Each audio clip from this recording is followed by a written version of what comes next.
السلام علیکم دوستو ساتھیوں، میں ہوں سمیع ابراہیم اور آپ دیکھ رہے ہیں سمیع ابراہیم یوٹیوب چینل۔ آج 11 اکتوبر ہے، اتوار ہے، سن 2020۔ کچھ اچھی خبریں ہیں، کچھ پولیٹیکل ڈیولپمنٹس ہیں جو آپ کے ساتھ شیئر کریں گے۔ سب سے پہلے تو اچھی خبر آپ کو سناتے ہیں۔ فیٹف کی گرے لسٹ سے پاکستان انشاءاللہ تعالی نکل جائے گا۔ پاکستانی حکام سے بات ہوئی ہے، شاہ محمود قریشی صاحب نے تو پبلکلی بھی یہ بات کہی ہے۔ فیٹف کا جو اجلاس ہے یہ اکتوبر کے تیسرے ہفتے میں 22، 23، 24 اکتوبر کو ورچوئل یہ اجلاس ہے، اور پاکستان نے جو اپنی رپورٹ ہے وہ سبمٹ کر دی ہوئی ہے۔ میں پوری آپ کو ڈیٹیل اس کی بتاتا ہوں کہ کس طرح سے یہ ممکن ہوگا کہ پاکستان گرے لسٹ سے نکلے گا فیٹف کی، اور کون کون سے ممالک پاکستان کی مدد کر رہے ہیں۔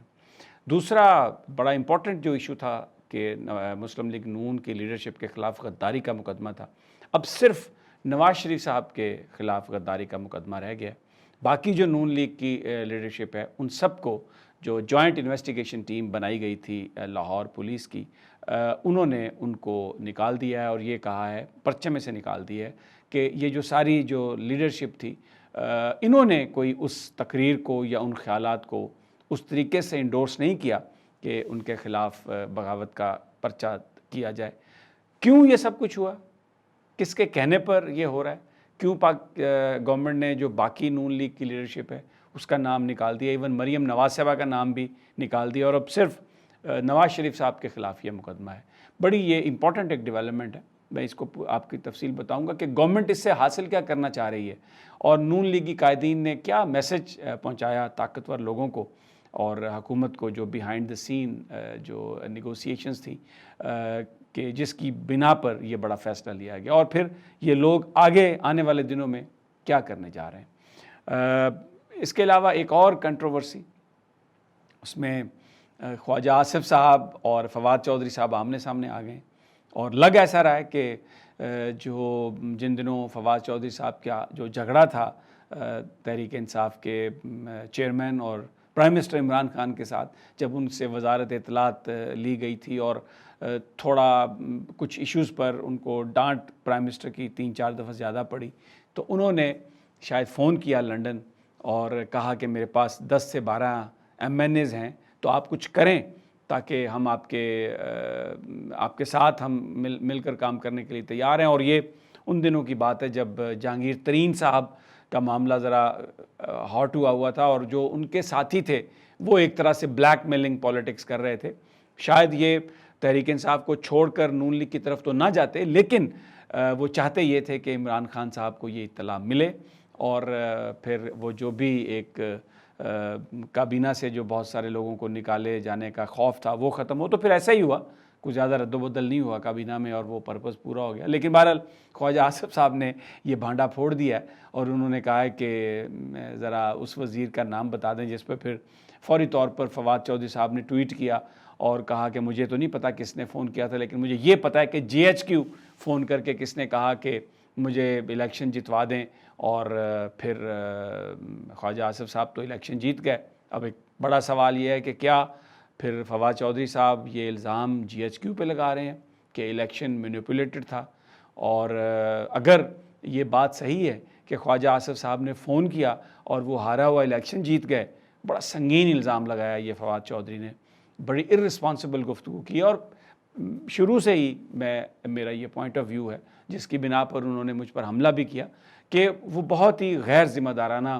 گفتگو کرتے ہیں، اور شروع سے ہی ان کا جو کیریئر ہے، جب وہ وکیل تھے تب بھی حامد خان صاحب نے اپنی کتاب میں ان کے بارے میں لکھا، بہت جلد امیر بننے کی جو خواہش تھی، کامیاب بننے کی جو خواہش، پھر اس کے بعد مختلف سیاسی جماعتوں میں ایک جگہ سے دوسری جگہ چلے جانا، کوئی نظریہ نہ رکھنا، اور جا کے کسی ڈسپلن کو فالو نہ کرنا، اور اب یہ جو انہوں نے بات کہی ہے کہ ہارا ہوا الیکشن یہ جیت گئے، اور انہوں نے GHQ میں فون کر کے اتنا ہی کہا ہے کہ کس نے کہا تھا کہ مجھے ترلا کیا تھا کہ مجھے الیکشن جتواؤ۔ تو بھائی اگر آپ یہ کہہ رہے ہیں کہ وہ الیکشن ہارے ہوئے تھے اور وہ ترلا کر رہے تھے، تو اب تو وہ الیکشن جیت گئے، تو کیا اس کا مطلب ہم یہ لیں کہ جہاں انہوں نے فون کیا وہی الیکشن کو مینیپولیٹ کر رہے تھے؟ یہ تو مسلم لیگ نون کا بیانیہ ہے بھائی، یہ آپ کس کو فروغ کر رہے ہیں، کس بیانیہ کو فروغ کر رہے ہیں؟ یہ تو وہ جو بہت سارے ہمارے دوست کہتے تھے کہ فلاں بندہ اگر ساتھ ہو تو دشمنوں کی ضرورت ہی نہیں ہے، یہ بڑا میں زیادہ اس پہ بات نہیں کرتا. یہ عمران خان صاحب کے لیے لمحہ فکری ہے, یہ پی ٹی آئی کی جو لیڈرشپ ہے اس کے لیے لمحہ فکری ہے کہ وہ اس کو سوچے اور دیکھے کہ یہ کیا ان کا ایجنڈا ہے اور یہ کیا کرنا چاہ رہے ہیں اور یہ اس کی کیا وجہ ہے. بہرحال دوسرا جو سیڈیشن کیس کی میں نے بات کی تھی, وہ نون لیگ کے بہت سارے جو ایم این ایز ہیں, جو لیڈرشپ ہے, انہوں نے یہ انفارم کیا, یہ پرائیویٹ کنورسیشنز میں اور جو دوسرے چینلز ہیں ان کے ذریعے انہوں نے پاکستانی اسٹیبلشمنٹ کو اور تحریک انصاف کو یہ بات بتائی ہے کہ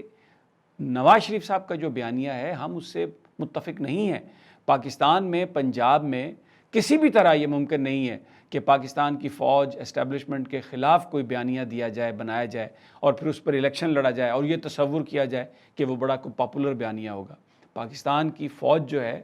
وہ پاکستانی لوگوں کے دلوں میں اس کی بڑی عزت ہے, اور خاص طور پر پنجاب میں. وہاں پر تو یہ جو دہشت گردی کے خلاف جنگ ہوئی اور جو ایل او سی پر پچھلے کئی سالوں سے جو جھڑپیں ہو رہی ہیں, تو پنجاب کے تو ہر چھوٹے چھوٹے گاؤں میں اگر آپ انٹیریئر پنجاب میں ٹریول کریں تو شہیدوں کا تعلق ہے پنجاب کے ہر قصبے سے, ہر دیہات سے.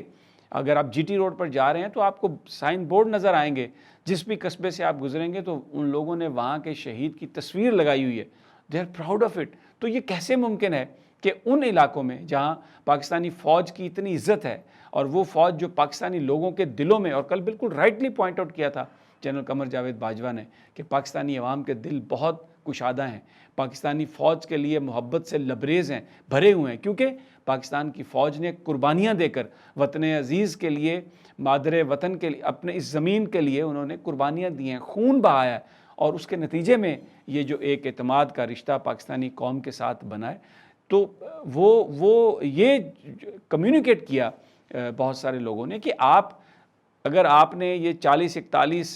35 لوگوں کے خلاف بغاوت کا پرچہ درج کیا ہے تو آپ تو دھکیل رہے ہیں مسلم لیگ نون کے ایم این ایز کو, ان کے لیجسلیٹرز کو, کہ وہ ان کے پاس کوئی چوائس ہی نہ رہے سوائے اس کے کہ وہ نواز شریف صاحب کے ساتھ کھڑے ہو جائیں, کیونکہ آپ نے ان پر بغاوت کا پرچہ درج کر دیا, مقدمہ درج کر دیا. تو پھر اس کے بعد یہ فیصلہ کیا گیا کہ جو مقدمہ ہے بغاوت کا, اس میں سے تمام لوگوں کو نکال دیا جائے. مریم نواز صاحبہ کا نام بھی اس میں سے نکالا گیا, اور کچھ لوگوں کا یہ کہنا ہے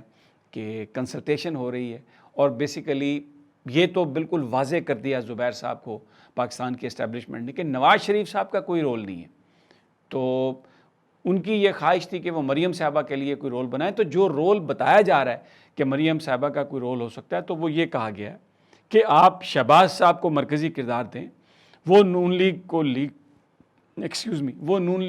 کریں گے, وہ پالیٹکس کریں گے. مریم نواز صاحبہ ان کے ساتھ آئیں, تھوڑا ان کو ایکسپیرینس ہو, اور وہ جو یہ غیر ذمہ دارانہ بیانات, جس طرح پاکستان کی اسٹیبلشمنٹ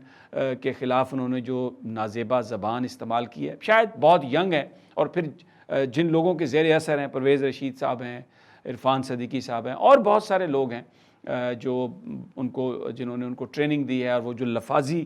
جو وہ کرتی ہیں کہ وہ 2 4 6 سال میں اس لفاظی سے ہٹیں. پاکستان کی اسٹیبلشمنٹ, پاکستان کی عدلیہ, پاکستان کے ادارے, خطے کی صورتحال کو جب پوری طرح ان کو ادراک ہو جائے, سمجھ جائیں, تو ان کو آگے ان کو رول مل سکتا ہے. تو یہ ایک ٹیسٹ کیس ہے ان کے لیے پھر دوبارہ, کہ ان کا کیونکہ یہ بات طے ہے کہ پاکستان کی اسٹیبلشمنٹ پالیٹکس میں جس طرح